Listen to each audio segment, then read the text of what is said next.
Shalom, shalom mes bien-aimés, c'est votre frère Joël, que Dieu vous bénisse. Alors, il est écrit dans la parole, je vais vous lire ça ici, dans Daniel 12, versets 3 et 4, « Ceux qui auront été intelligents brilleront comme la splendeur du ciel, et ceux qui auront enseigné la justice à la multitude brilleront comme les étoiles, à toujours et à perpétuité. Toi, Daniel, tiens secret de ces paroles, et scelle le livre jusqu'au temps de la fin, plusieurs alors le liront, et la connaissance augmentera. » Amen. Que la parole de Dieu soit bénie et qu'elle nous éclaire à nouveau. Bien-aimés, tu sais, la connaissance augmente et va continuer à augmenter parce que la Bible nous le déclare. Vous voyez, la Bible nous le déclare. La connaissance augmente et va continuer à augmenter, comme on a pu le voir déjà dans le livre de Daniel. En Matthieu 13, il est écrit: les disciples s'approchèrent et lui dirent « Pourquoi leur parles-tu en parabole ?» Jésus leur répondit « Parce qu'il vous a été donné de connaître les mystères du royaume des cieux, et que cela ne leur a pas été donné. » Amen. Amen. Et donc c'est de ça dont je vais vous parler aujourd'hui, de l'accroissement de la connaissance. Je voulais en venir là, donc c'est la première vidéo que je refais en 2025. Je vous souhaite à tous quand même une excellente année. Donc, restez avec moi, je suis là pour un petit temps. Je suis là pour quelque temps avec vous, pour vous parler de cette connaissance. D'accord? Donc, la connaissance a déjà augmenté et elle augmente. Mais qu'est-ce qui fait que ça augmente? C'est bien, c'est l'une des conséquences, on va dire, une des conséquences qui directes, en fait, de l'accomplissement de la prophétie que l'on retrouve en Joël 2,28. Vous voyez? Et il est écrit dans le livre de Joël, au chapitre 2, verset 28, « Après cela, je répandrai mon esprit sur toute chair, vos fils et vos filles prophétiseront, vos vieillards auront des songes et vos jeunes gens des visions, même sur les serviteurs et sur les servantes. Dans ces jours-là, je répandrai de mon esprit. » Amen. Il est écrit aussi dans Ésaïe 29,18, pardonnez-moi. Écoutez bien, s'il vous plaît. « En ce jour-là, les sourds entendront les paroles du livre, et délivrés de l'obscurité et des ténèbres, les yeux des aveugles verront. » Amen. Bien-aimé, donc c'est ça, le message central que j'ai à donner aujourd'hui, c'est que dans ton attitude, et c'est d'ailleurs le titre de cette exhortation d'aujourd'hui, sois enseignable. Sois enseignable dans ton attitude mentale, dans ton attitude au niveau de ton esprit, de ton comportement, sois enseignable. Amen. Bien-aimé, tu dois demeurer avec un esprit ouvert. Tu ne dois pas avoir un esprit trop fermé, trop dur. Vous voyez, on ne doit pas être trop fermé ou trop rigide. Amen. Bien sûr, on ne doit pas tout avaler, on ne doit pas avaler n'importe quoi en désordre. On doit examiner, on doit méditer toutes choses. Soyons comme étaient les chrétiens de Béret. Allons comparer certaines choses qu'on peut entendre ou recevoir, allons les comparer avec ce que nous déclare la Bible. Amen. Je ne dis pas que nous devons être naïfs, je ne dis pas, mon frère, ma sœur, que tu dois être dans la naïveté. On doit bien comprendre ici de quoi il s'agit. Ce que je veux dire ici par « sois enseignable », c'est ne sois pas trop ferme, ne sois pas trop rigide dans ton attitude mentale, dans ton esprit. Il faut faire en sorte d'avoir un esprit qui ne soit pas trop légaliste, un esprit qui soit ouvert. Et pour cela, il convient pour chaque chrétien et chaque chrétienne de fuir aussi la mondanité et la religiosité. Amen. Parce que ceux qui sont dans la mondanité sont emportés par les distractions, par les tentations, par les péchés.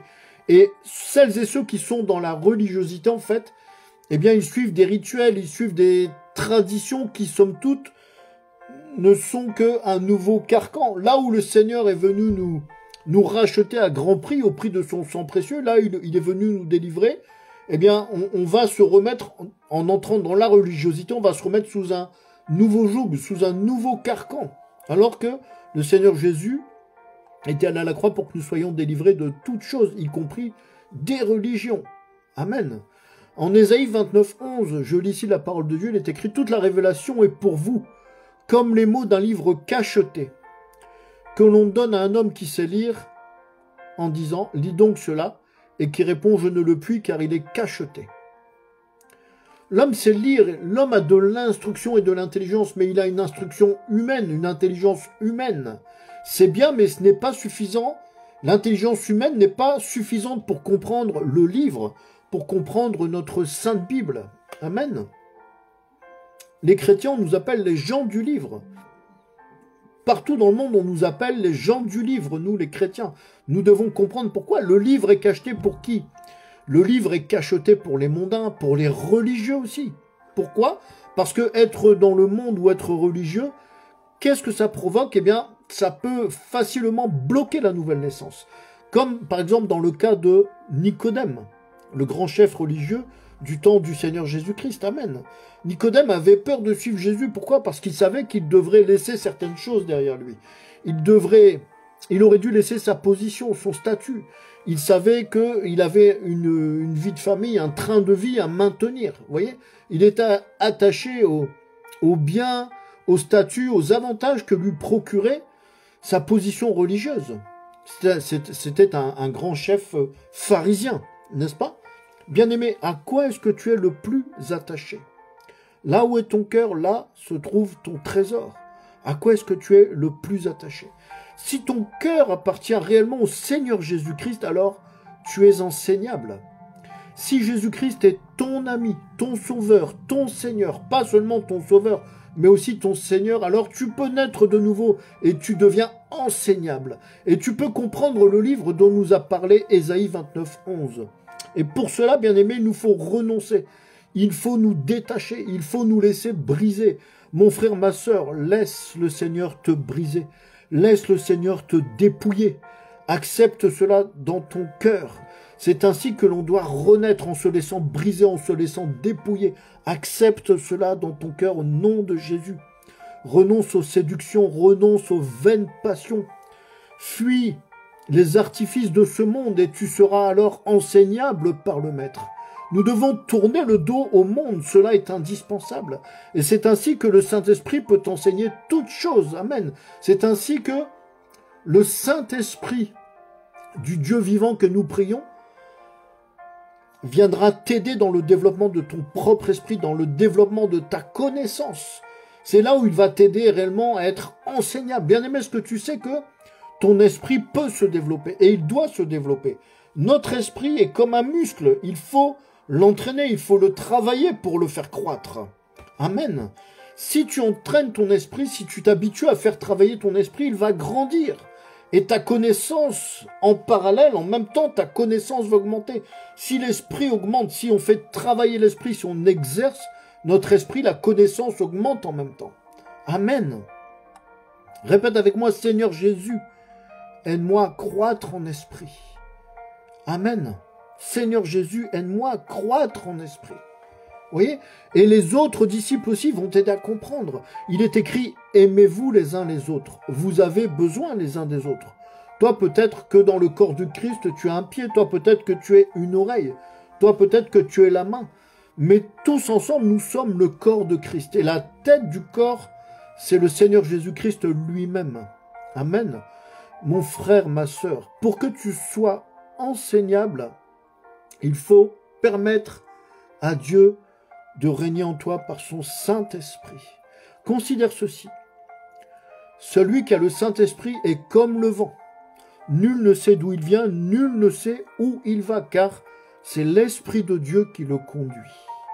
Amen. Je vais vous lire une portion des Écritures que j'ai ici sous les yeux. C'est l'évangile de Jean au chapitre 3. Le Seigneur Jésus parle ainsi et dit « Ne t'étonne pas que je t'ai dit, il faut que vous naissiez de nouveau. Le vent souffle où il veut, et tu en entends le bruit, mais tu ne sais d'où il vient ni où il va. Il en est ainsi de tout homme qui est né de l'Esprit. » Nicodème lui dit « Comment cela peut-il se faire ?» Jésus lui répondit « Tu es le docteur d'Israël et tu ne sais pas ces choses. » Amen. Vous voyez la surprise de Jésus. Nicodème, ici, on le comprend. Il était un maître, un docteur de la loi, le maître d'Israël, nous dit le Seigneur Jésus, mais on voit que, arrivé là, à ce stade-là, avec le Seigneur Jésus, il était bloqué à un niveau. Il ne pouvait pas comprendre. On voit ici que toutes ces grandes connaissances théologiques qu'il avait ne lui étaient d'aucun secours pour croître spirituellement. Amen. Bien-aimé, ne te laisse pas, mon frère, ma soeur, ne te laisse pas influencer par les titres. Parfois, celui ou celle qui est conduit par le Saint-Esprit n'a pas forcément de grands titres. Mais on ne l'appelle pas apôtre, on ne l'appelle pas prêtre, on ne l'appelle pas docteur, on ne l'appelle pas que sais-je encore. Tous les grands titres, on ne l'appelle pas archevêque ou quoi que ce soit. Mais parfois, c'est celui ou celle qui est conduit par le Saint-Esprit qui n'a pas forcément de grands titres. Et parfois, celui qui a des grands titres a une position religieuse élevée, mais lui-même ne marche pas par le Saint-Esprit. Et souvent, c'est comment dirais-je, ce n'est pas réducteur, mais c'est ce simple croyant sans titre qui aura plus d'expérience spirituelle avec le Seigneur Jésus-Christ. C'est ce simple croyant sans titre qui a été régénéré par l'Esprit de Dieu, cet héritier de la semence royale d'Abraham, qui aura davantage de révélations, qui aura davantage de réma, et tu verras avec surprise sa connaissance augmenter de manière surnaturelle. Amen. Et ce même Saint-Esprit lui révélera, comme nous le dit la Bible, des choses cachées, lui annoncera les choses à venir. Et donc ce croyant ou cette croyante, ce chrétien ou cette chrétienne sans titre et sans grade, aura une véritable croissance spirituelle.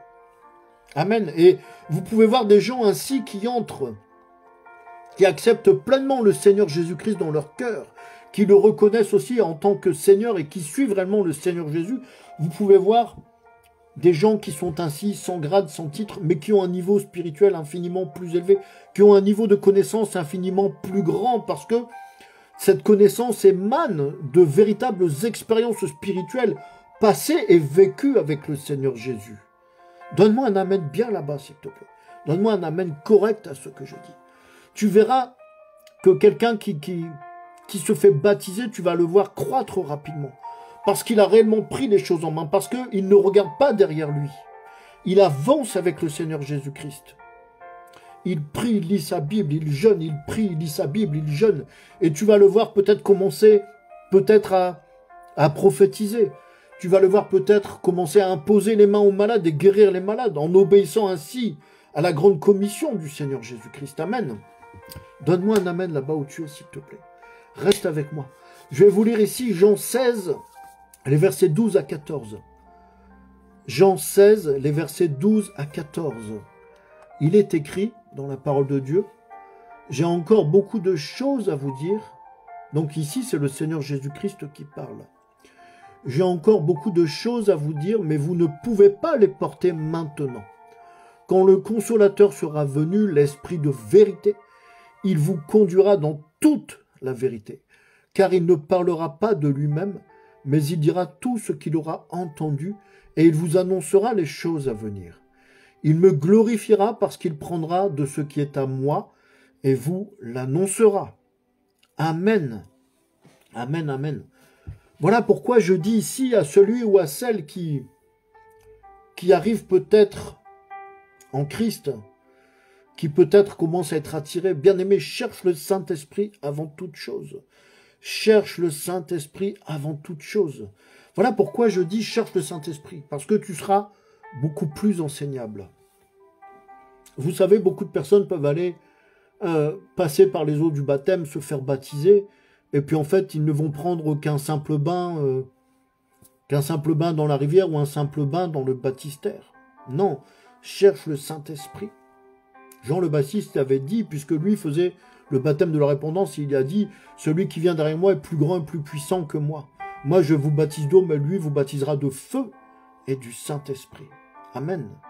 Bien entendu, il n'y a qu'un seul Christ, il n'y a qu'un seul baptême.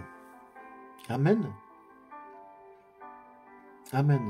Naturellement, je voulais aussi ajouter ceci par rapport à cela, parce que le Saint-Esprit nous enseigne toutes choses, mais cela ne nous dispense pas pour autant d'avoir un guide spirituel, d'avoir, comment on peut dire, une expression moderne, d'avoir un mentor spirituel, quelqu'un qui nous conduit un peu dans les choses de Dieu, qui nous conduit dans la connaissance. Par contre, mon frère, ma sœur, si tu es enfermé dans un système religieux, dans un système de tradition, si tes pensées sont verrouillées par un système religieux, par un système de tradition, alors il te faudra demander le renouvellement de ton esprit, de ton intelligence spirituelle pour pouvoir avancer de nouveau. Le Seigneur Jésus est venu pour nous délivrer de tous les jougs, de tous les carcans, pour faire sauter le verrou de la stagnation. Amen. Parce qu'à un moment, quand on est pris dans un système, il y a c'est comme si on se met à ronronner. Chaque jour, c'est la même chose. À chaque fois, on fonctionne de la même manière. On répète un peu des choses qui sont rituelles. Le lundi, je fais ça. Le mercredi, je fais ça, etc. Quand les gens pratiquent régulièrement, mais finalement, on finit par tourner en rond et par stagner parce qu'on est pris dans un système, parce qu'on est dans une religiosité. Pour faire sauter le verrou de cette stagnation, il te faut demander au Seigneur le renouvellement de ton esprit, de ton intelligence spirituelle. Amen. D'où vient la stagnation spirituelle? La stagnation vient du fait que beaucoup de personnes, au lieu de suivre le mouvement du Saint-Esprit, vont suivre le mouvement des hommes, les mouvements humains. Amen. Tu sais, bien-aimé, chaque génération apporte son lot de serviteurs de Dieu.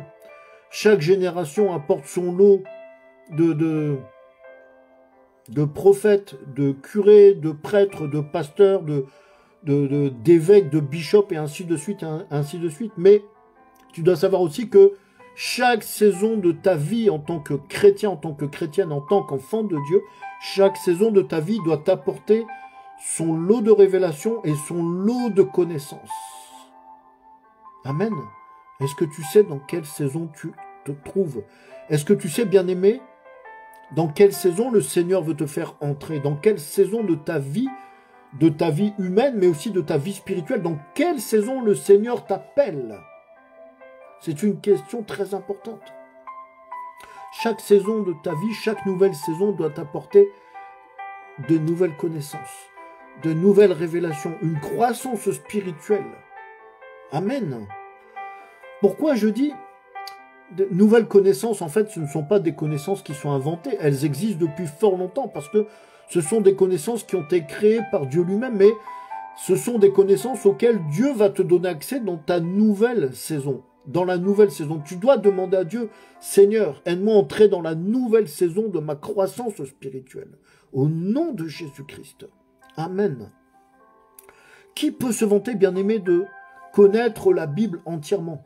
Qui peut se vanter de connaître tous les symboles, toutes les interprétations de l'Écriture? Qui peut se vanter d'avoir totalement assimilé la compréhension et la sagesse des Écritures?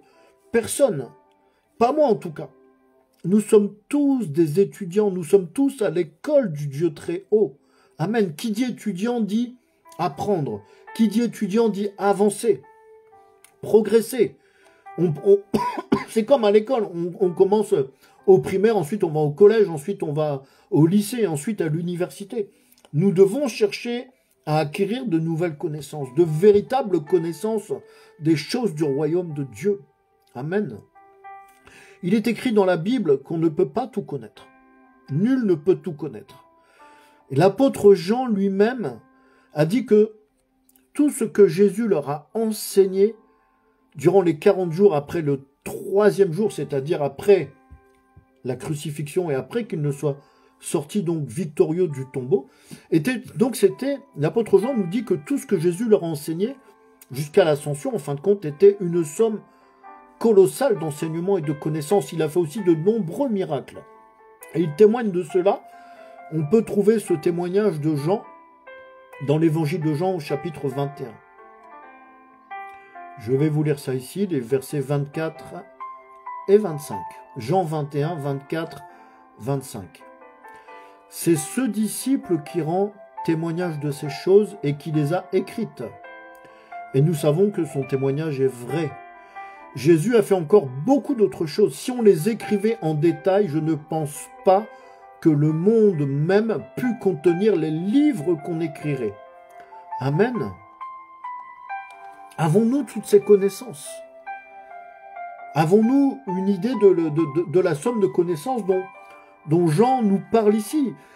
De connaissances et puis des actes que Jésus a pu faire, des miracles qu'il a pu faire. Est-ce que nous savons réellement toutes ces choses? Mon frère, ma soeur, même si tu as un doctorat en théologie, tu ne peux pas tout connaître. Même si tu as un doctorat en théologie, même si tu as fait telle étude biblique, tel collège biblique, tu ne peux pas ni tout connaître, ni tout maîtriser. Alors sois enseignable. Demande au Seigneur de te conduire aussi dans les connaissances dont tu as besoin. Dans les connaissances dont tu as besoin actuellement. Toi, peut-être que, je dis cela parce que toi, peut-être qu'en ce moment, tu aspires à apprendre telle chose ou à grandir dans tel aspect des choses de Dieu. Toi, tu aspires à telle ou telle chose, mais le Seigneur, lui, il a autre chose de prévu pour toi. Il a autre chose de prévu pour ta vie spirituelle. D'accord? Au nom de Jésus, que Dieu te révèle là où il t'attend. Au nom de Jésus, que Dieu te montre ce qu'il veut que tu apprennes. Que Dieu te bénisse. Que Dieu te bénisse, mon frère, ma sœur. Amen. Demande au Seigneur qu'il te révèle ces choses, qu'il te montre ces choses. Il est écrit, la foi vient de ce qu'on entend, et ce qu'on entend vient de la parole de Dieu. Amen.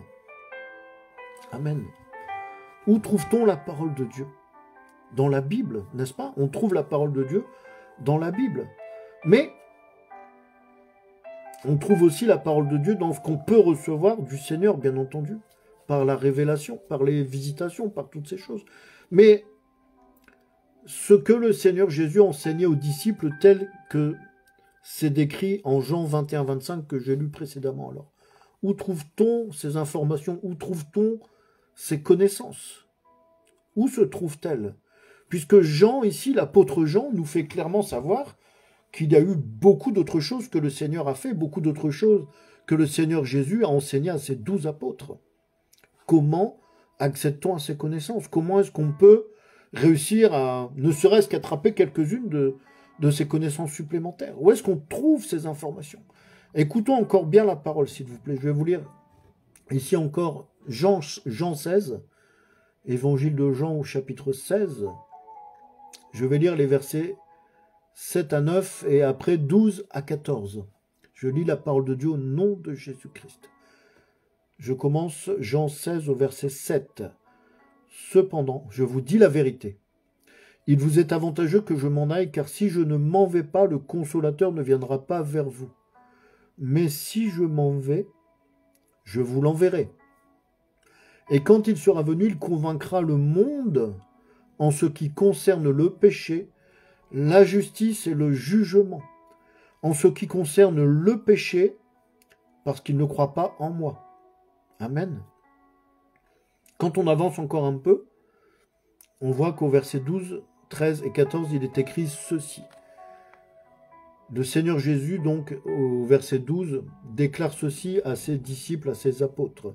« J'ai encore beaucoup de choses à vous dire, mais vous ne pouvez pas les porter maintenant.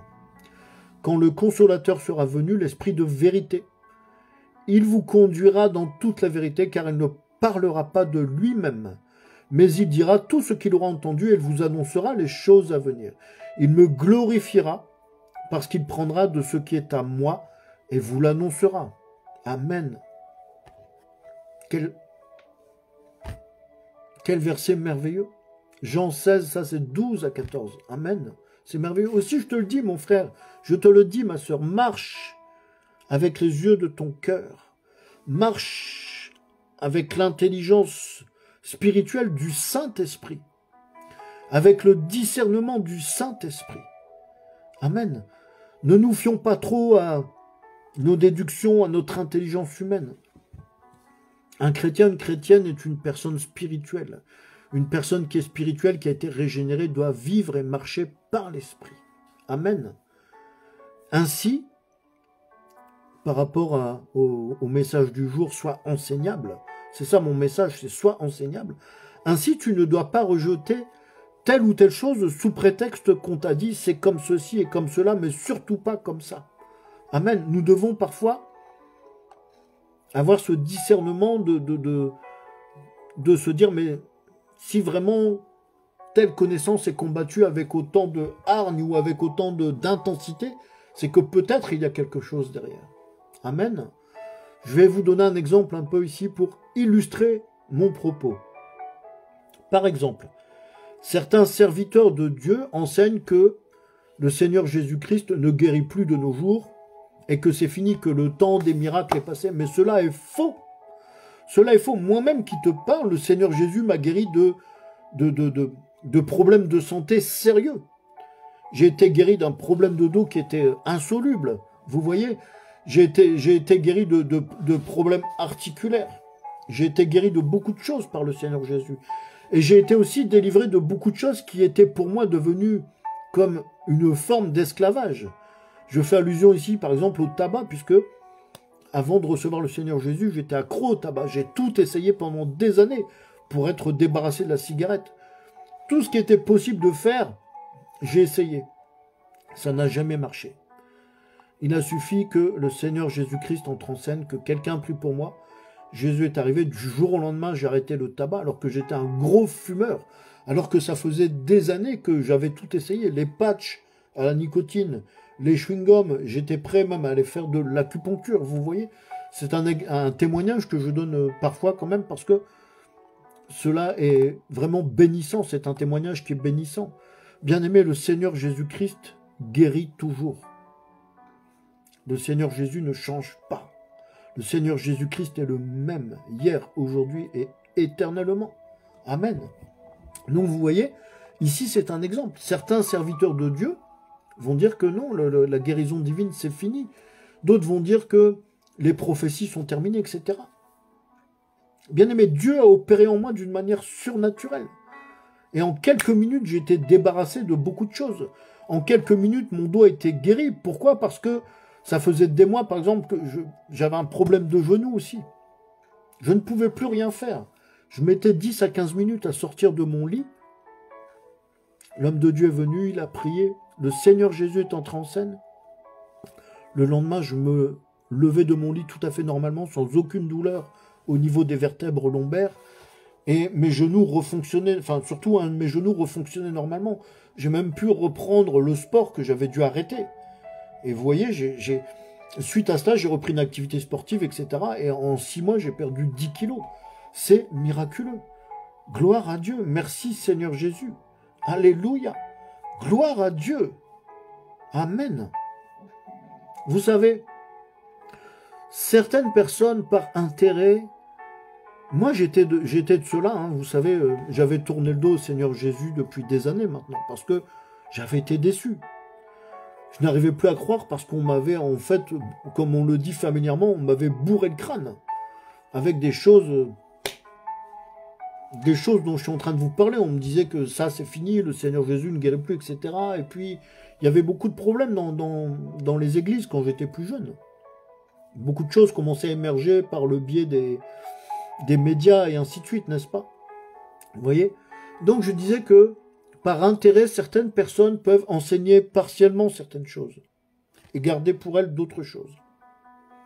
Ou ajouter d'autres choses. Pourtant, la Bible nous recommande de ne rien enlever, de ne rien ajouter à la parole de Dieu. Les gens font ça pourquoi? Parce que parfois ils poursuivent certains buts. Certains serviteurs de Dieu ou servantes de Dieu dans certaines églises, par intérêt, n'enseignent pas certaines choses parce qu'ils poursuivent un but, parce qu'ils ont des intérêts. On sait par exemple que certaines églises ont volontairement caché beaucoup d'instructions, beaucoup d'enseignements à leurs fidèles, et que cela était réservé à certains membres éminents du clergé, on peut dire à une élite spirituelle. Mais c'est faux. Il n'y a pas d'élite spirituelle, il n'y a pas d'enseignement réservé à une certaine caste, à un certain clergé. Cacher la connaissance ou camoufler la connaissance de Dieu, la connaissance que le Seigneur Jésus-Christ est venu apporter, en fait, c'est vouloir simplement mettre un joug sur un peuple, c'est vouloir dominer tout un peuple. C'est faire le contraire de ce que Jésus voulait et de ce qu'il veut toujours. Je prie pour que certains yeux puissent s'ouvrir, tout comme mes yeux à moi ont été ouverts par rapport à ces choses. Vous voyez? Tu sais, mon frère, ma sœur, le Seigneur Jésus-Christ n'a pas changé de position. Il n'est pas un homme pour mentir. Il a gardé la même position. Il veut toujours et avec autant de force que nous soyons bénis, avec autant d'amour. Il veut que tu sois libre. Il veut que tu aies accès à la connaissance. Et là où est l'Esprit de Dieu, là se trouve la liberté. Là où le Saint-Esprit se manifeste, la liberté est là.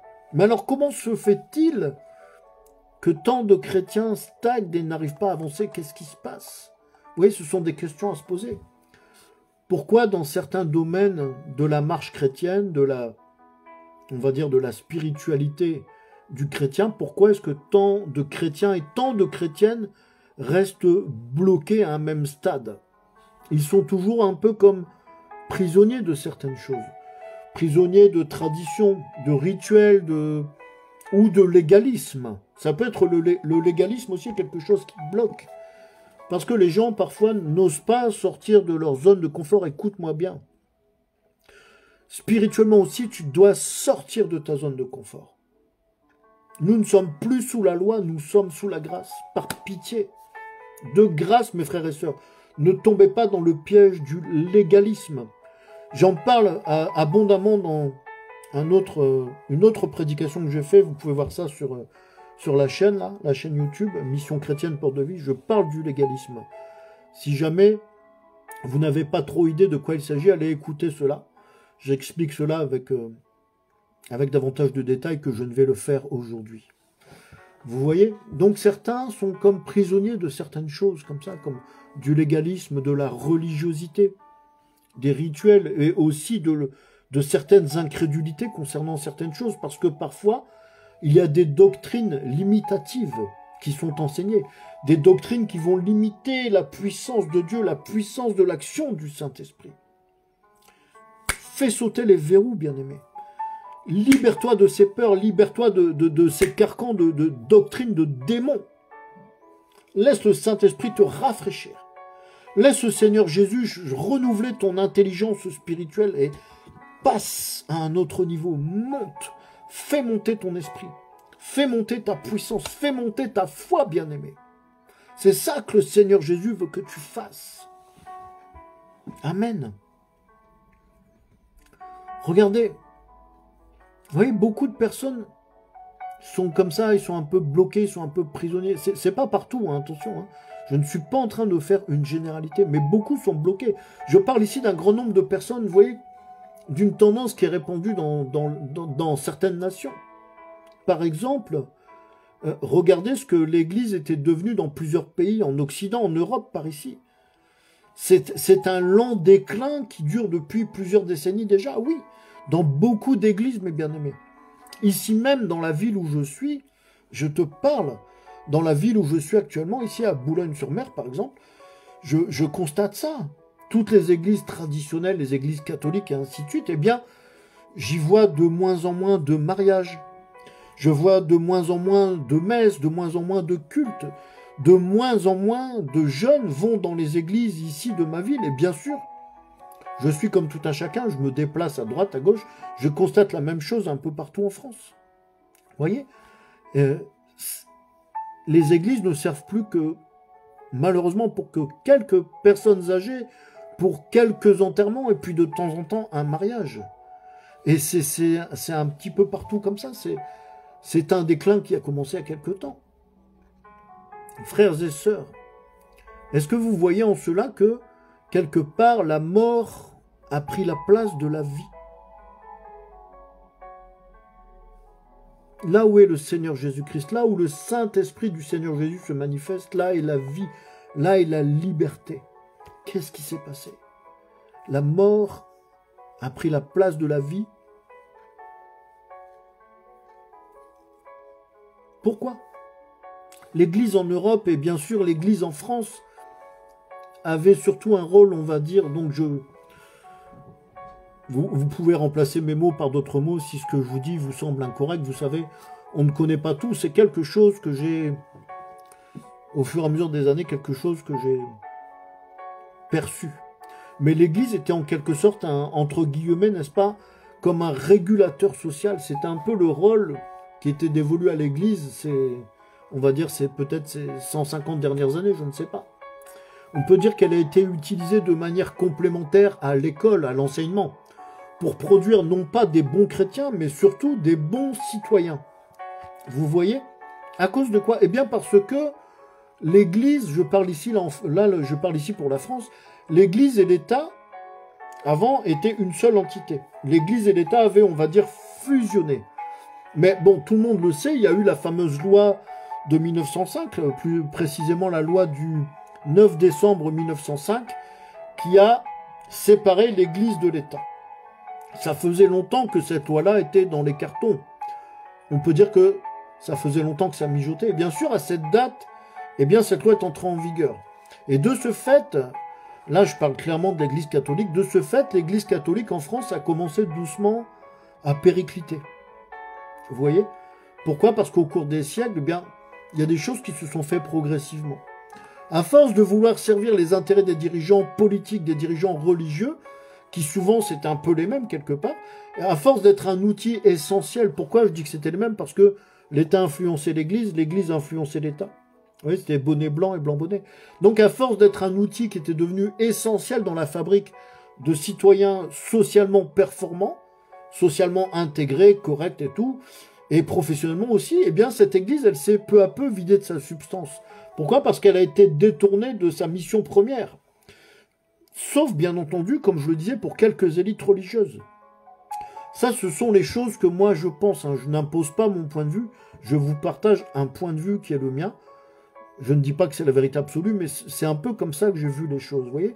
Mais quel est le résultat de tout cela aujourd'hui? Beaucoup de gens ne connaissent plus Dieu.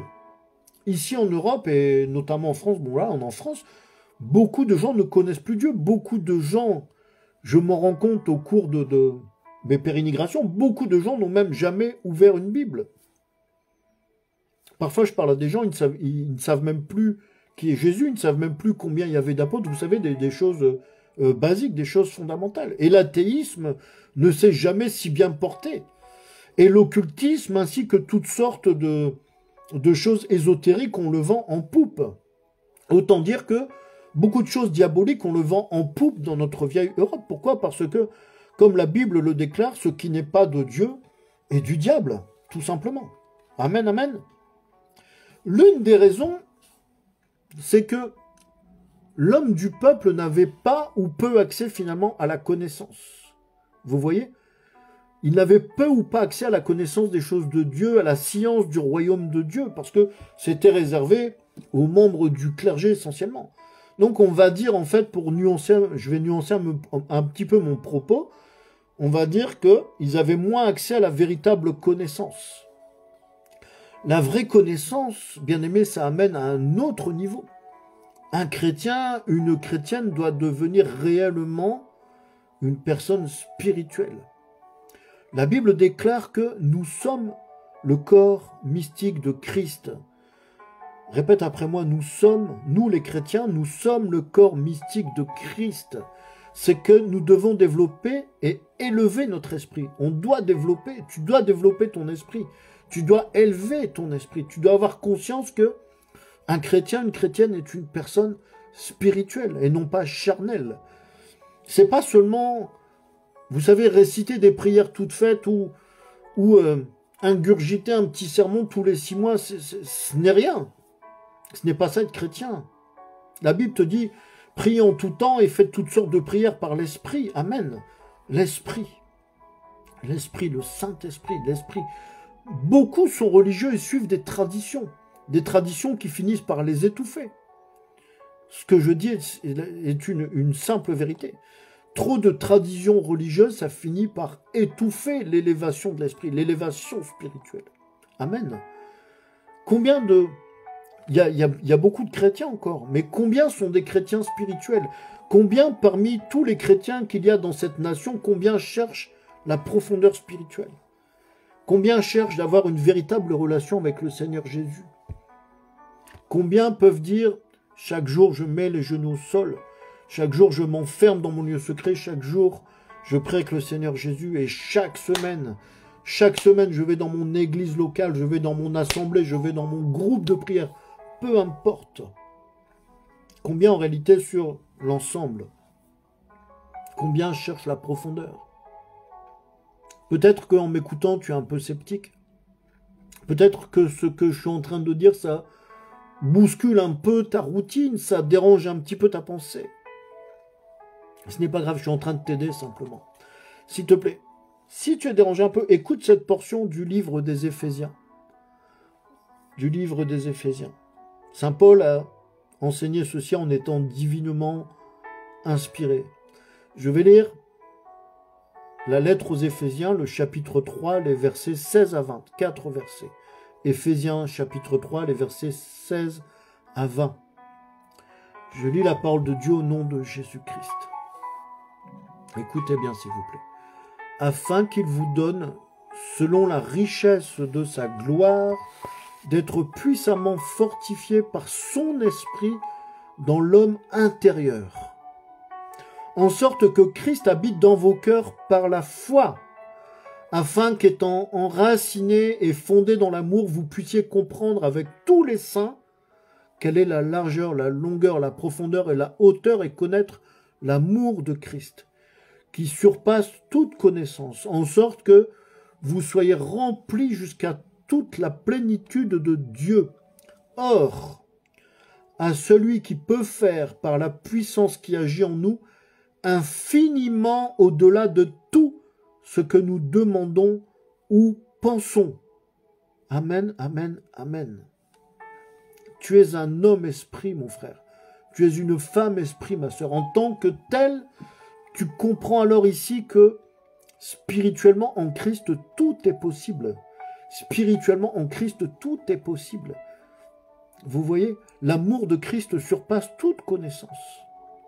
Voilà pourquoi je disais combien ont une véritable relation avec le Seigneur Jésus. Combien peuvent dire « Je suis l'épouse de Christ. Je suis cette épouse que le Seigneur Jésus est venu racheter en se sacrifiant à la croix. » Amen, amen. Tout est possible. On comprend ici en lisant cette portion des Éphésiens qu'il n'y a pas de limitation de connaissance, qu'il n'y a pas de limitation de puissance, spirituellement parlant. Tu vois que même dans ton imagination, tu ne peux percevoir les connaissances et la puissance insondable du Dieu vivant. Amen. Tu vois, bien-aimé, comme je disais, eh bien, ce système ecclésial, ce système ecclésiastique, à force de domination, a fini de domination et de rétention de la connaissance, de rétention de certaines informations, de certaines choses, eh bien, a fini par vider l'Église de ses fidèles, a fini par vider l'Église de sa puissance, de ce qui fait sa grandeur. Et bien entendu, cela a été remplacé par une autre substance. C'est naturel, la nature a horreur du vide. Alors, si ce n'était plus la substance divine qui était là, dis-moi un peu, quelle était donc la source de cette substance? Dis-moi un peu pourquoi les églises se sont autant vidées des croyants. On doit se rappeler une chose, hein. Le Seigneur Jésus avait dit, les gens bien portants n'ont pas besoin de médecins. Amen. Il est aussi écrit ceci dans le psaume 82 au verset 3. Psaume 82 verset 3. Rendez justice aux faibles et à l'orphelin. Faites droit aux malheureux et aux pauvres. Est-ce que quelqu'un me suit ici? Est-ce que quelqu'un est avec moi? Reste avec moi encore pour un petit peu de temps. Je vais encore avancer un peu. Je vais encore creuser un peu. On doit creuser dans le spirituel. On doit creuser un peu pour comprendre ces choses et pour pouvoir continuer à avancer. Pour pouvoir éventuellement reprendre un nouveau départ spirituel. Pour pouvoir éventuellement recevoir un rafraîchissement dans ta vie de prière, par exemple. Amen. Reste avec moi encore un peu. En général, en Occident, notamment en France, pour l'homme du peuple, qu'est-ce que c'est l'Église en général? C'est le petit Jésus dans la crèche. C'est ce qu'on enseignait en gros, c'est ça, sois soumis aux autorités, ne vole pas, ne tue pas, ne ment pas. Ce sont des bonnes choses, mais on ne peut pas limiter la parole de Dieu à cela, on ne peut pas limiter la puissance du Dieu vivant simplement à ces choses un peu basiques. Vous voyez, marie-toi, fais des enfants afin qu'ils puissent travailler plus tard docilement, être des bons consommateurs et éventuellement servir de chair à canon dans les guerres, vous voyez. Et tout ça sans se poser trop de questions. Et donc voilà, là ce que je suis en train de faire ici, c'est de décrire ce qu'est l'Église pour beaucoup de personnes dans nos nations occidentales, dans nos nations en Europe, ici en France, etc. Et puis dans bien d'autres pays. Vous voyez, pour beaucoup de gens, l'Église, c'est ça, c'est le petit Jésus dans la crèche, c'est ne mens pas, ne vole pas, ne tue pas, voilà, sois un bon chrétien, et puis ça s'arrête là. Et c'est là qu'est le problème, c'est là qu'est la cause de cette désertion, finalement. Ne voyez-vous pas le nombre de celles et ceux qui se sont tournés vers d'autres cultes, vers des religions exotiques, vers le satanisme, vers le New Age, et que sais-je encore? Je ne les juge pas, je ne les condamne pas, je les aime et je les comprends quelque part. Pour bon nombre de ces personnes-là, l'Église, ça représente un système de domination, ça représente un système oppressif, une piraterie qui est indigne de confiance. Vous voyez? Moi-même, j'étais de cela avant de revenir. Dieu m'a vraiment fait grâce, mais j'étais parmi ces gens qui voyaient l'Église de cette manière-là.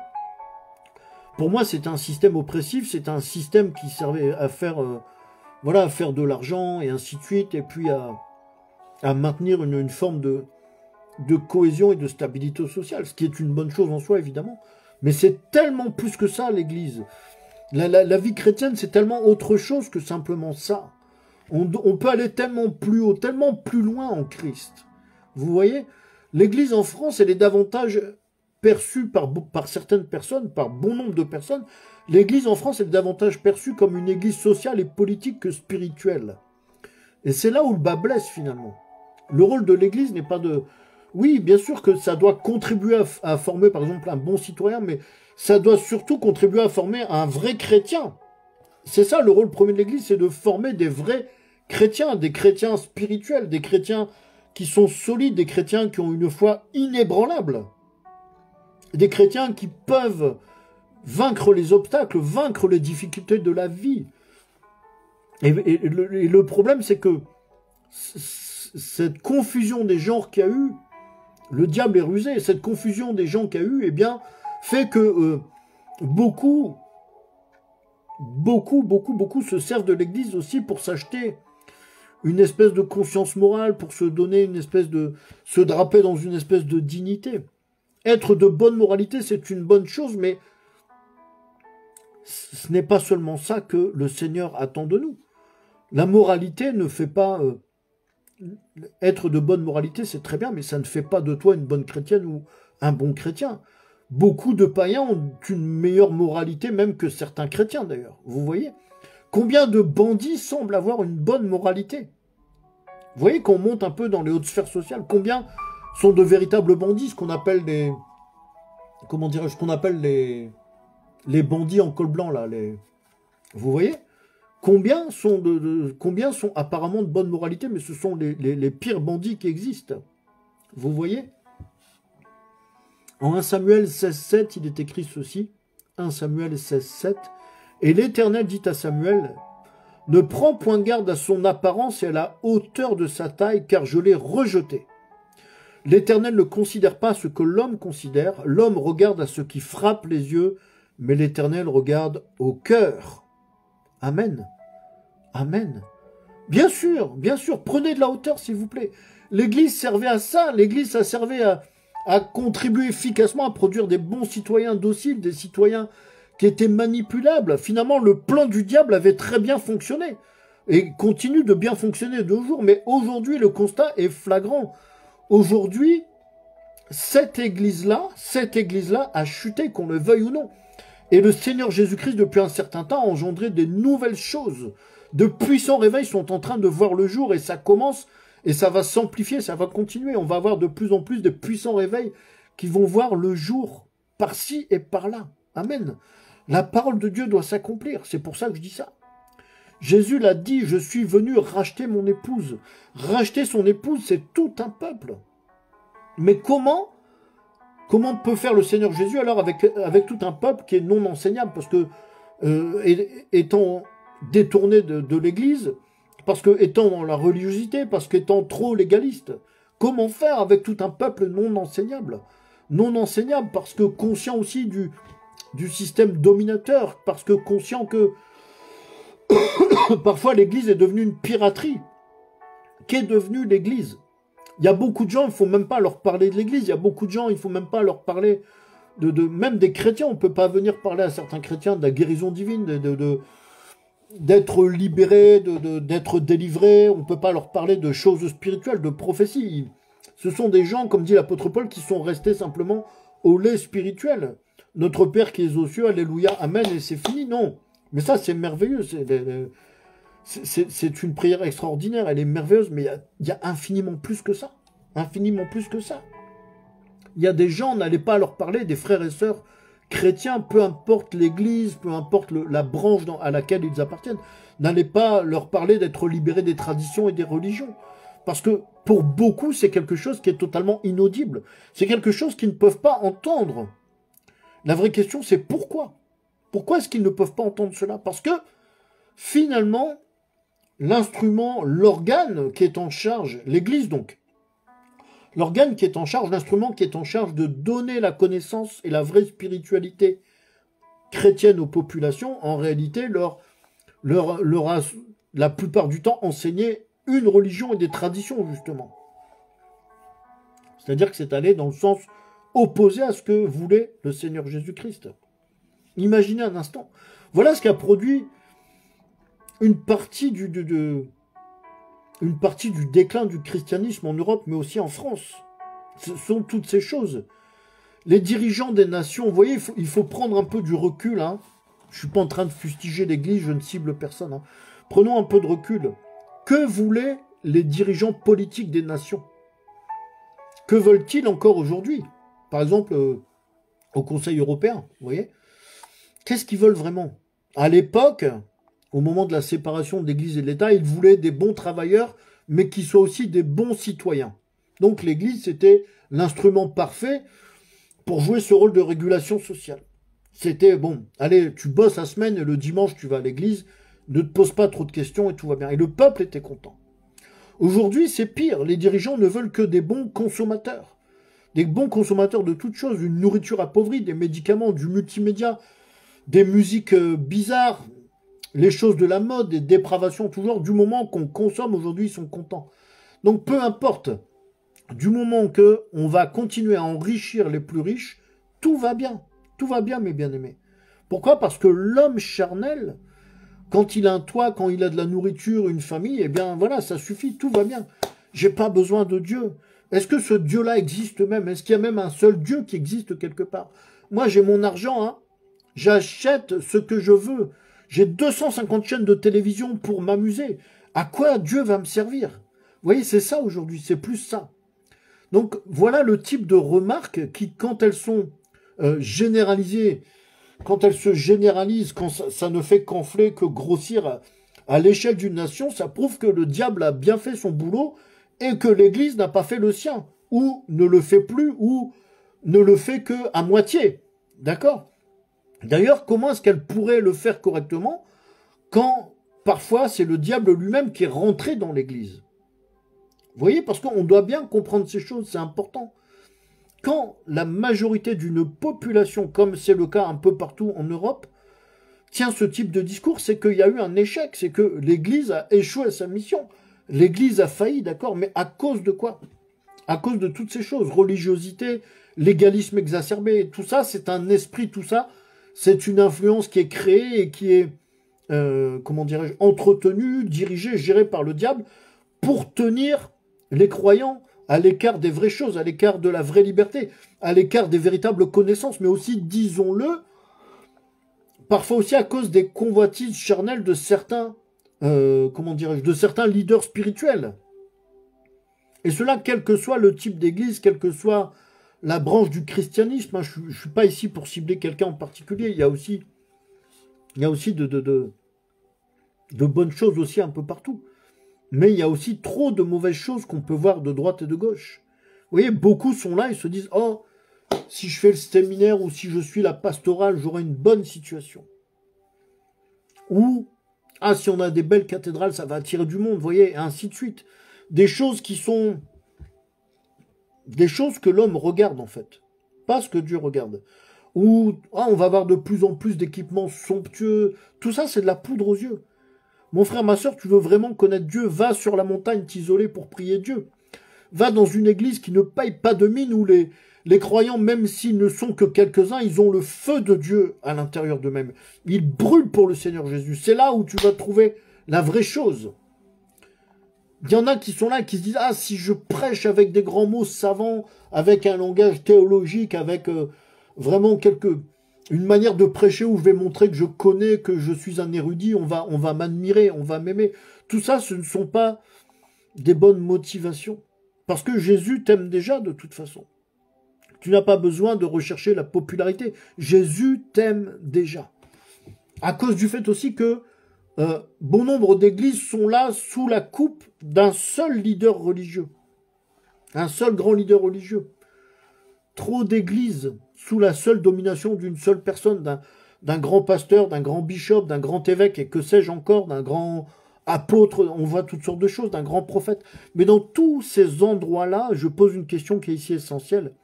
Dans toutes ces églises-là qui sont sous la coupe, sous la direction d'un seul ministère, où sont donc les autres ministères? Question. C'est déséquilibré. Ce n'est pas ce qu'a prévu le Seigneur Jésus-Christ. Vous voyez, on peut concevoir ça, qui est un seul leader spirituel, un seul conducteur, on va dire, un seul berger, dans une petite assemblée de, je sais pas moi, 30, 40, 50 personnes. Ça peut se comprendre. Quelques dizaines de membres et un seul berger, ok, ça passe. Mais une petite assemblée comme celle-là ne doit pas grandir seulement en nombre de fidèles. Elle ne doit pas grandir seulement, ça c'est un autre problème, elle ne doit pas seulement grandir dans les dîmes et dans les offrandes. Elle doit aussi produire et lever d'autres ministères. Amen. Bien-aimés, je vous l'annonce ici, je vous l'annonce, dans un temps assez proche, dans un temps à venir assez proche, beaucoup d'églises qui sont actuellement sous l'emprise d'un grand leader spirituel vont fermer. Beaucoup vont fermer. Dans les temps proches à venir, beaucoup de ces églises-là, qui sont sous la coupe d'un seul leader religieux, d'un seul leader spirituel, beaucoup de ces églises sont fermées. Vous pouvez me croire. Pourquoi? C'est pas de la faute du diable comme on pourrait tenter de le penser, c'est parce que l'église du Seigneur Jésus-Christ, l'église du Dieu vivant commence d'entrer dans une nouvelle saison. Amen. Une saison de renouveau, une saison de retour au fondement tel que voulu par Dieu. Amen. Il est écrit ici en Éphésiens, chapitre 2, verset 20. Éphésiens 2, 20. Vous avez été édifiés sur le fondement des apôtres et des prophètes, Jésus-Christ lui-même étant la pierre angulaire. Et dans cette saison nouvelle qui commence, c'est-à-dire que il y a déjà eu des frémissements de cela il y a quelques années, mais là, on est en train de vraiment entrer pleinement dans cette... Vous savez, une saison spirituelle, c'est pas... ça peut être quelque chose qui peut s'étaler sur plusieurs années. Dans cette nouvelle saison qui commence, écoutez-moi bien s'il vous plaît, dans cette nouvelle saison qui commence, ne subsisteront que les églises, que les assemblées qui vont se conformer au modèle biblique, qui vont se conformer à ce que le Seigneur Jésus-Christ a prévu pour son épouse, pour son Église. Amen. Et ce n'est pas une question de s'appeler protestant, ce n'est pas une question de s'appeler catholique, baptiste ou pentecôtiste ou que sais-je encore, orthodoxe. Ce n'est pas la question du nom, ce n'est pas une question de dénomination, c'est une question de se conformer à ce que le Seigneur Jésus a prévu et qui est écrit dans sa parole. Et ça, je vais t'en donner lecture ici. C'est à nouveau le livre des Éphésiens au chapitre 4. C'est très connu, hein, bien sûr. Je vais vous lire ici Éphésiens 4, 10 à 16. Éphésiens chapitre 4, les versets 10 à 16. Celui qui est descendu, c'est le même qui est monté au-dessus de tous les cieux afin de remplir toutes choses. Et il a donné les uns comme apôtres, les autres comme prophètes, les autres comme évangélistes, les autres comme pasteurs et docteurs, pour le perfectionnement des saints en vue de l'œuvre du ministère et de l'édification du corps de Christ, jusqu'à ce que nous soyons tous parvenus à l'unité de la foi et de la connaissance du Fils de Dieu, à l'état d'homme fait, à la mesure de la stature parfaite de Christ, afin que nous ne soyons plus des enfants flottant et emportés à tout vent de doctrine par la tromperie des hommes, par leur ruse dans les moyens de séduction, mais que, professant la vérité dans la charité, nous croissions à tout égard en celui qui en est le chef, Christ. C'est de lui et grâce à tous les liens de son assistance que tout le corps, bien coordonné et formant un solide assemblage, tire son accroissement selon la force qui convient à chacune de ses parties et s'édifie lui-même dans la charité. Amen, amen, amen. Et vous voyez, c'est ici que, eh bien, c'est dans cette portion des Écritures que l'on comprend ce que doit être une église, fondamentalement parlant. Une église doit fonctionner avec les 5 ministères tels que le Seigneur Jésus l'a prévu.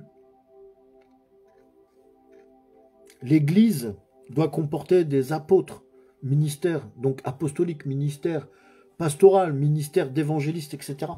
Il faut que chaque croyant puisse avoir accès à toute la nourriture, pas seulement manger toujours la même nourriture. Amen. Et donc, c'est ainsi que, c'est ce que je vous ai dit, vont subsister dans les quelques temps à venir, assez prochainement. Je n'ai pas plus de précision. Ne subsisteront que les églises qui vont se conformer au modèle que le Seigneur Jésus a prévu. Et celles qui seront sous la coupe d'un petit chef religieux, celles-là vont péricliter, celles-là vont chuter. Amen.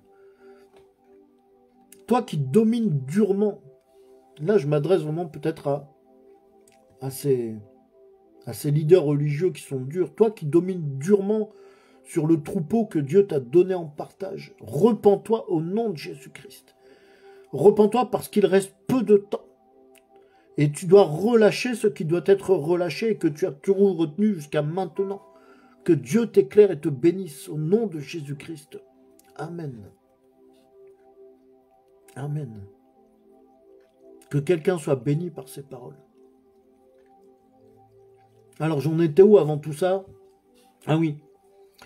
Même si on s'est moqué de toi, même si on t'a rejeté, Jésus t'aime. C'est ce que je disais tout à l'heure. Jésus t'aime.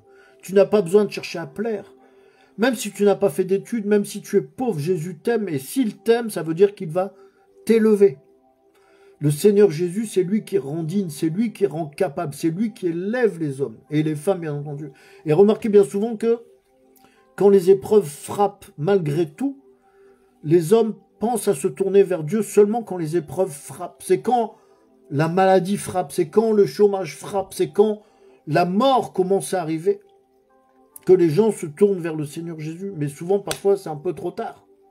Bien sûr, on peut avoir le salut juste avant de mourir, par exemple, et c'est merveilleux, ça. C'est la grâce souveraine de Dieu. Tout comme le bandit qui était à la croix à côté de Jésus-Christ, Jésus lui a dit, si tu as cru en moi, tu seras avec moi ce soir même au paradis. Amen. C'est la grâce souveraine de Dieu. Mais est-ce qu'il ne vaut pas mieux, mon frère, ma sœur, que l'on puisse propager cette parole? Est-ce qu'il ne vaut pas mieux passer une vie entière libre en Christ? Ou est-ce qu'il vaut mieux avoir simplement des voitures, des maisons et des comptes en banque bien garnis? Ce sont des bonnes choses. C'est ce qu'on appelle les bénédictions terrestres. Mais le Seigneur Jésus nous recommande de nous attacher d'abord aux choses d'en haut et ensuite les choses d'en bas nous seront données par-dessus. Est-ce qu'on peut tout avoir? Est-ce qu'on peut avoir les bénédictions terrestres et célestes? Voilà la question que se posent pas mal de personnes. Et ça aussi, c'est un obstacle à la croissance spirituelle. C'est ça aussi qui empêche les gens d'être enseignables. Est-ce que je peux tout avoir? Qu'est-ce que tu en dis, mon frère, ma sœur? Est-ce que je peux tout avoir? Moi, je dirais ceci. Mes frères, mes sœurs, tout cela n'est qu'une question de grâce et Dieu est souverain. Ne nous laissons pas tracasser par ce genre de questions. La Bible déclare que la pluie tombe sur les justes et sur les injustes. Mon frère, ma sœur, suis-le seulement. Suis seulement le Seigneur Jésus-Christ. Suis-le encore plus. Suis-le encore davantage. Sois enseignable afin de ne pas stagner, afin de ne pas tomber dans le légalisme, dans la religiosité. Suis-le simplement. Beaucoup de gens sont très religieux, ils ont l'apparence d'être des gens très spirituels, et puis, dès que tu creuses un peu, oh, je mens, je trompe mon mari, je vole, chaque samedi soir, je me saoule, je m'enivre. Mais c'est pas grave, hein, parce que je vais à l'église. 2 dimanches par mois, je suis à l'église. Ah oui, alors ça, c'est réglé comme du papier à musique. Je mens, je bois, je suis un adultère, je suis un voleur, mais je vais à l'église 2 fois par mois, donc tout va bien. Non, c'est pas une carte joker. Je suis désolé. Oh, dans ma famille, on ne blague pas avec l'église. C'est bien, mais est-ce que le reste du temps, tu penses à Jésus? De telles personnes sont des hypocrites, tout simplement. Oh, moi, beaucoup, remarquez, beaucoup à me dire ce genre de choses. Moi, je fais, par exemple, je fais mon petit chapelet régulièrement. Et puis, j'ai un petit rituel. Chaque mercredi, je lis quelques passages de ma Bible. Mais ça, c'est bien. Je prie mon petit Jésus. Ah, ok, donc, alors là, tout va bien. Si tu pries ton petit Jésus et puis que tu lis quelques passages de ta Bible le mercredi soir, tout va bien. Mais en fait, avec ce type de réaction, ce type de, vous voyez, de petits rituels adoptés comme ça, eh bien, tout est permis. Ça ne permet pas de monter bien haut, tout est permis, parce qu'à côté de ça, ça ne t'empêche pas de continuer à jalouser l'autre, à convoiter ce que l'autre possède et que tu n'as pas. Ça ne t'empêche pas de tromper ton mari, ça ne t'empêche pas de continuer à voler, etc. Donc là, il y a quelque chose qui cloche. Il y a quelque chose qui cloche. Dites-moi un peu, qu'est-ce qui ronge votre âme de la sorte? C'est quoi qui ronge ton âme de la sorte, bien-aimé? Je vais peut-être en choquer quelques-uns, mais c'est pas grave, ça fait du bien. Des fois, il faut que la parole de Dieu, elle est plus tranchante qu'une épée quelconque à deux tranchants, séparant les chairs, les os, la moelle. C'est aussi à ça que sert la parole de Dieu. Donc si j'en choque quelques-uns, c'est pas grave, dis-toi simplement que je suis en train de t'aider. En fait, si tu vis ainsi, ça signifie simplement une chose qui est très simple. Si c'est ça ta vie chrétienne, c'est qu'il y a quelque chose qui est simple à comprendre, c'est que finalement, tu t'es inventé ton propre petit évangile qui n'est pas trop contraignant pour toi. Parce que l'évangile du Seigneur Jésus-Christ, c'est quelque chose qui taille, c'est quelque chose qui vient sculpter le chrétien. C'est quelque chose qui te fait devenir une nouvelle créature.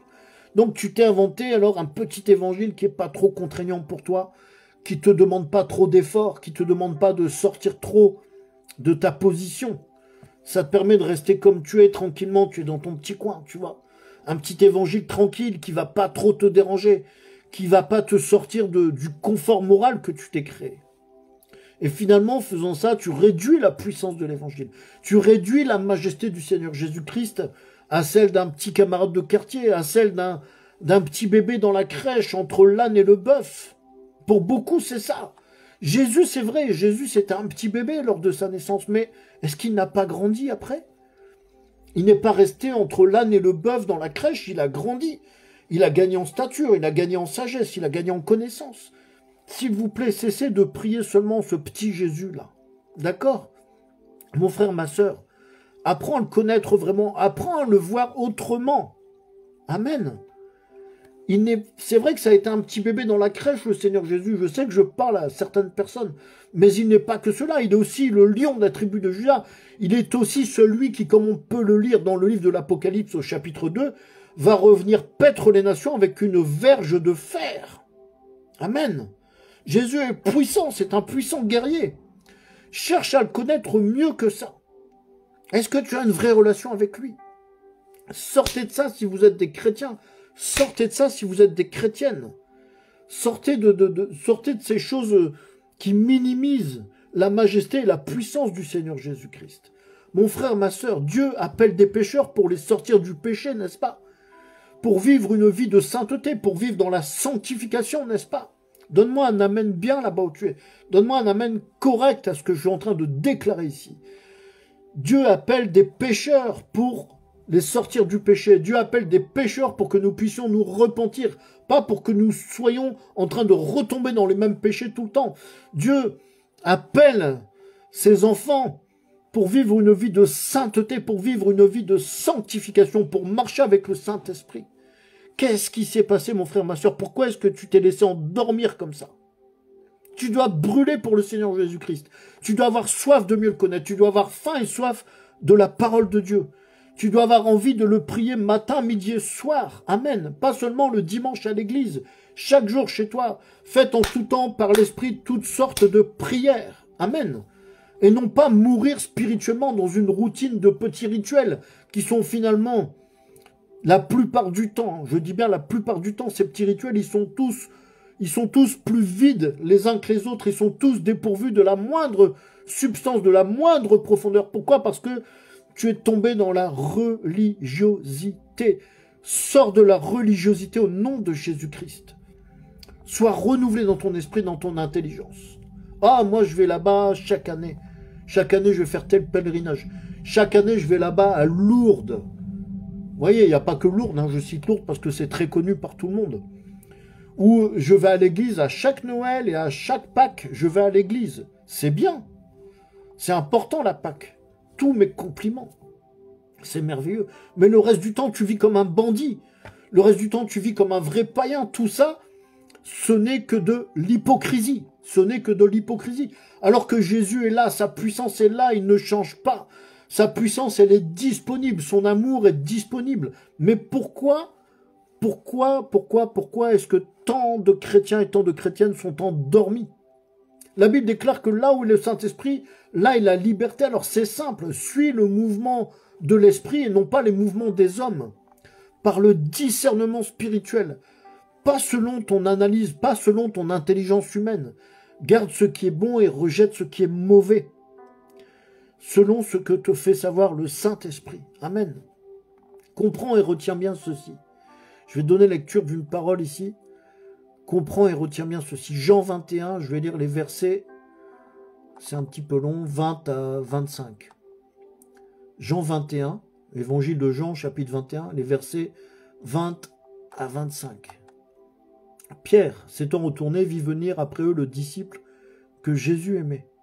Celui qui, pendant le souper, s'était penché sur la poitrine de Jésus et avait dit « Seigneur, qui est celui qui te livre ?»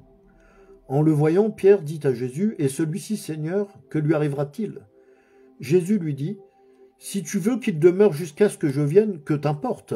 Toi, suis-moi. » Là-dessus, le bruit courut parmi les frères que ce disciple ne mourrait point. Cependant, Jésus n'avait pas dit à Pierre qu'il ne mourrait point, mais « Si je veux qu'il demeure jusqu'à ce que je vienne, que t'importe. » C'est ce disciple qui rend témoignage de ces choses et qui les a écrites. Et nous savons que son témoignage est vrai. Jésus a fait encore beaucoup d'autres choses. Si on les écrivait en détail, je ne pense pas que le monde même pût contenir les livres qu'on écrirait. Amen. Mon frère, ma sœur, laisse-moi te dire une chose très importante. Une chose vraiment très importante que nous devons absolument comprendre. Pas un homme de Dieu, que ce soit un grand prêtre, un grand prophète, un archevêque ou quelque chose comme ça, ne connaît toute chose. Pas un homme, pas un seul serviteur de Dieu ne connaît toute chose. Bien entendu, nous devons respecter les hommes de Dieu. Bien entendu, nous devons respecter les conducteurs spirituels, les sacrificateurs, appelle ça comme tu veux. Nous devons avoir pour eux du respect, de la déférence. Nous devons savoir les écouter avec humilité. Amen. Ils ont quand même, évidemment, ils ont de la connaissance. Mais pour autant, je dis ça parce que je sais pourquoi je dis ça. Pour autant, nous ne devons pas être intimidés ni avoir peur d'eux. On ne doit pas avoir peur d'un homme de Dieu, on ne doit pas être intimidé. Bien entendu, on ne doit pas non plus être dans la rébellion, dans la défiance. Un homme de Dieu doit être respecté, c'est fondamental. Mais le respect n'est pas la peur. Est-ce que tu peux répéter ceci? Le respect n'est pas la peur. La peur, pourquoi je dis ça? Parce que la peur est en dehors de l'amour. On craint Dieu parce qu'on aime Dieu, parce que Dieu nous aime et qu'on ne veut pas le décevoir. Mais ce Dieu qui nous aime, qui est pour nous un Père là-haut dans les cieux, nous savons qu'il ne va pas venir pour nous tuer. Il ne va pas faire l'œuvre du diable. Donc on le craint parce qu'on ne veut pas le décevoir, mais on n'a pas peur de lui. La peur est en dehors de l'amour et Dieu nous aime plus que toute autre chose. Nous sommes sa création. La peur est en dehors de l'amour. L'apôtre Paul savait bien qu'il était apôtre, mais pour autant, il appréciait qu'on l'appelle simplement frère Paul. Et pourtant, c'est l'apôtre des nations. C'est grâce à lui aujourd'hui que nous sommes là, en train d'échanger, peut-être de partager sur la parole de Dieu. C'était un puissant apôtre, un très puissant apôtre, Saint Paul. Mais pour autant, il aimait qu'on l'appelle frère Paul simplement. Il ne cherchait pas les titres. La Bible déclare en 1 Corinthiens, chapitre 3, « Quand l'un dit « Moi je suis de Paul » et un autre « Moi d'Apollos », n'êtes-vous pas des hommes? Qu'est-ce donc qu'Apollos? Qu'est-ce que Paul? Des serviteurs par le moyen desquels vous avez cru, selon le don que le Seigneur a accordé à chacun d'eux. Moi, j'ai planté, Apollos a arrosé, mais c'est Dieu qui a donné l'accroissement. Amen. Nous devons avoir l'humilité de dire, je ne sais pas ou je ne connais pas ces choses. Nous devons nous réjouir que quelqu'un en sache plus que nous, que quelqu'un soit plus grand que nous. Nous devons comprendre que, bien-aimé, écoute, c'est très important. Tu dois comprendre que savoir par cœur toute la Bible ne fait pas de toi quelqu'un de sage. Savoir par cœur des dizaines et des dizaines de livres de la Bible par cœur, des centaines de versets, ça ne fait pas toi une personne sage, ça ne fait pas de toi une personne spirituelle. C'est bien, c'est une bonne chose, c'est un plus, mais ce n'est pas là que réside la sagesse. Amen. Moi qui suis ici en train... Je parle parce que je crois simplement. Je parle parce que je sais en qui je crois. Mais moi, je connais très très peu de versets de la Bible par cœur. Je connais très peu de versets de la Bible par cœur, mais j'ai une relation avec le Seigneur. J'ai une relation avec le Seigneur. Amen. Parce que l'Esprit de Dieu me montre des choses, me fait comprendre des choses. L'Esprit de Dieu m'amène à voir des choses cachées. L'Esprit de Dieu rend témoignage à mon propre esprit. C'est pour cela que je parle. La foi vient de ce qu'on entend. Ce qu'on entend vient de la parole de Dieu. Amen. Pour devenir des sages, pour devenir instruits, on doit renoncer à nous-mêmes. Tu dois renoncer à toi-même. Tu dois renoncer à toi-même. Tu dois demander au Saint-Esprit à ce qu'il vienne crucifier ta chair, à ce qu'il te donne la mort à toi-même. Et on doit laisser prendre, on doit laisser, pardonnez-moi, tu dois laisser le Seigneur Jésus-Christ prendre sa place en toi dans tous les aspects de ta vie, y compris dans le fait de se laisser guider dans la connaissance, y compris dans le fait de se laisser conduire à travers les choses de Dieu, à travers la connaissance des choses du royaume de Dieu, des principes du royaume. Vous savez, il y en a qui disent « Oh, moi j'ai lu la Bible 10 fois ». Ou des gens vous disent « Il faut bien savoir une chose, c'est que moi j'ai un doctorat en théologie ». Mais c'est bien, c'est des bonnes choses, ce sont des plus, c'est indéniable. Ce sont des bonnes choses, mais ce n'est pas là que se trouve l'essentiel. Amen. Mon frère, ma sœur, je vais te dire ce qui est écrit dans le plus ancien, ou tout au moins dans l'un des... Oui, je crois que c'est le plus ancien des livres de la Bible, le livre de Job. Dans Job, chapitre 26, Job, chapitre 26, verset 14, il est écrit « Ce sont là les bords de ses voix, c'est le bruit léger qui nous en parvient, mais qui entendra le tonnerre de sa puissance ?» Amen. Est-ce que toi, tu entends le tonnerre de sa puissance résonner en toi? Est-ce que tu reçois sa lumière en toi? Est-ce que les yeux de ton âme sont illuminés par sa lumière prophétique? La lumière prophétique de Dieu. Est-ce que sa lumière illumine les yeux de ton âme, bien-aimé? Est-ce que ta lumière à toi éclaire les autres? Mon frère, ma sœur, sois enseignable. Comprends ce que tu as refusé de comprendre jusqu'à présent. Reçois en toi une lumière que tu n'as jamais reçue. Tu es la lumière du monde, mon frère, ma sœur. Tu es la lumière du monde. Amen. Tu sais, on vit dans un siècle, le siècle présent est un siècle mauvais. Ce siècle est obscur. Et autour de toi, mon frère, ma sœur, autour de toi, bien-aimé, beaucoup de personnes ont besoin d'être éclairées. Pourquoi? Parce qu'ils sont dans l'obscurité. Ne sois pas chrétien ou chrétienne que pour toi-même, s'il te plaît. Ne sois pas chrétien ou chrétienne seulement pour toi-même dans ton petit coin. Amen. Luc 11, 33, 36. Luc 11, 33, 36. Je lis la parole de Dieu au nom de Jésus. Quand quelqu'un allume une lampe, ce n'est pas pour la cacher ou pour la couvrir avec un seau. Au contraire, il la place bien en haut. Et ceux qui entrent dans la maison voient la lumière. Les yeux sont la lampe de ton corps. Quand tes yeux ne sont pas malades, ton corps tout entier est dans la lumière. Mais quand tes yeux sont malades, ton corps est dans la nuit. Donc, fais attention. Ta lumière ne doit pas être sombre comme la nuit. Si ton corps tout entier est éclairé, sans rien de sombre, il est tout entier dans la lumière, comme lorsque la lampe t'éclaire vivement. Amen. Amen. Bien-aimé, pour cette année 2025, c'est le premier message que je délivre pour cette année.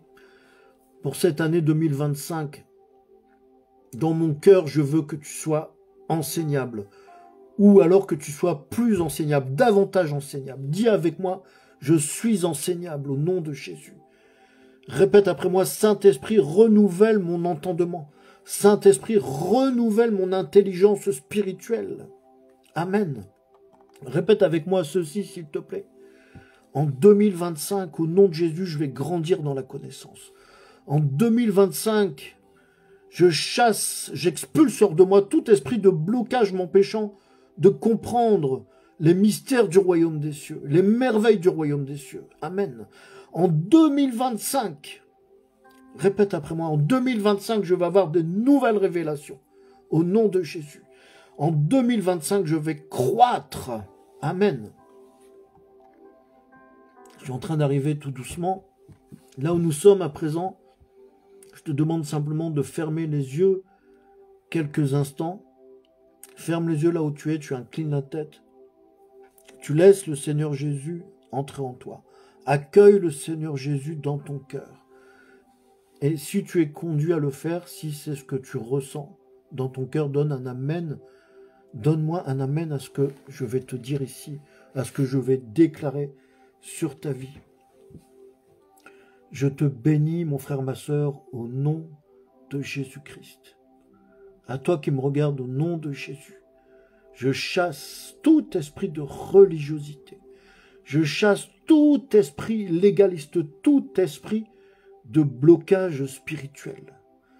Au nom de Jésus, je chasse hors de toi qui m'écoute tout esprit diminuant la puissance de Dieu dans ta vie. Au nom de Jésus-Christ, je déclare sur toi la croissance spirituelle cette année en 2025. Au nom de Jésus, j'appelle en toi l'augmentation de la connaissance. Reçois cela maintenant au nom tout-puissant et tout suffisant de Jésus-Christ. Amen. Amen. Amen. Bien-aimés, c'était votre frère Joël. Soyez fortifiés en Christ. Soyez richement bénis. N'hésitez pas de partager cette exhortation pour qu'elle puisse aussi bénir celles et ceux qui pourraient en avoir besoin. Que le Seigneur vous bénisse abondamment. Je vous dis un grand shalom et je vous dis à très bientôt. Que Dieu vous bénisse.